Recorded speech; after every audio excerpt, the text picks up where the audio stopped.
from the forest. I was born in Manitoba. Yeah, it's a region of thousands of lakes, literally thousands, which is unbelievable. And I realized over and over again that I was born in a garden of Eden.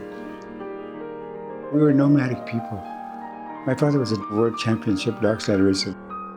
My father talked 4 languages. My mother talked 3. They were beautiful people. They had beautiful children. So I'm the 11th of 12 children. When I was 11, I started fishing for my life. His job was to lift the nets out of the water, but his hands would be blue and cold.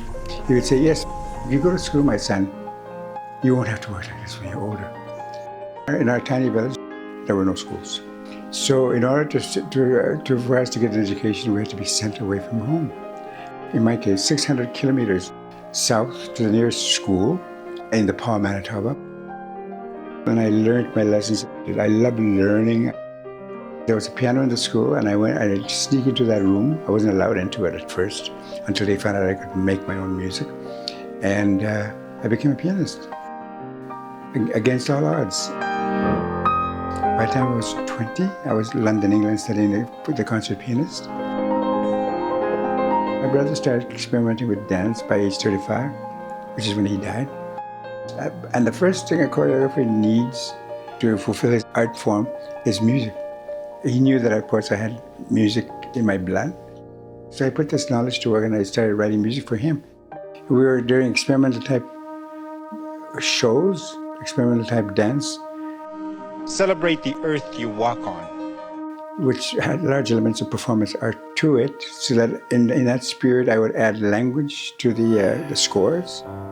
She said we'd be at 10. All of a sudden I found myself at age 42 being a songwriter. I had just morphed into the next step of music making, which is music with words. And so those writing songs morphed very naturally into writing books, writing novels, and so on, and children's books as well. The stories of my children's books came from my experience as a child. The fact that we had no toys, there was no electricity, we had nothing. And so we had to make do with what we had. These days, kids have way too many toys. Use just your imagination. The toys are in your head. I think of the written word as music. Every phrase that I write has a certain musicality to it. And I plan my sentences accordingly so that they have a nice fluid sound and a watery kind of rhythm to it. So I think to me, language is music. I equate both to the same thing. You like my Liberace outfit? The only thing that's going to get rid of negativity is laughter. And that's the only way I know how to deal with reconciliation. My brother looked at me from his deathbed and said to me, "Don't mourn me, be joyful." So now I have the responsibility of being joyful, not just for one person, but for 2, me and my brother. And that's all I have time for.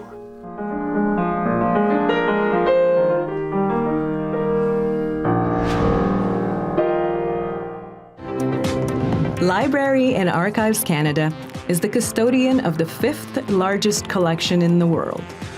In addition to serving as a repository of knowledge, LAC actively supports creators, researchers, and storytellers in sharing diverse perspectives and narratives. It encourages the exploration of the truths and stories that shape our shared history.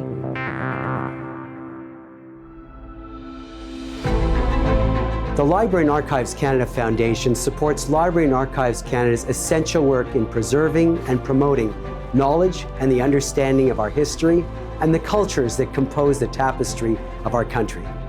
Join me in highlighting and applauding our impressive awardees.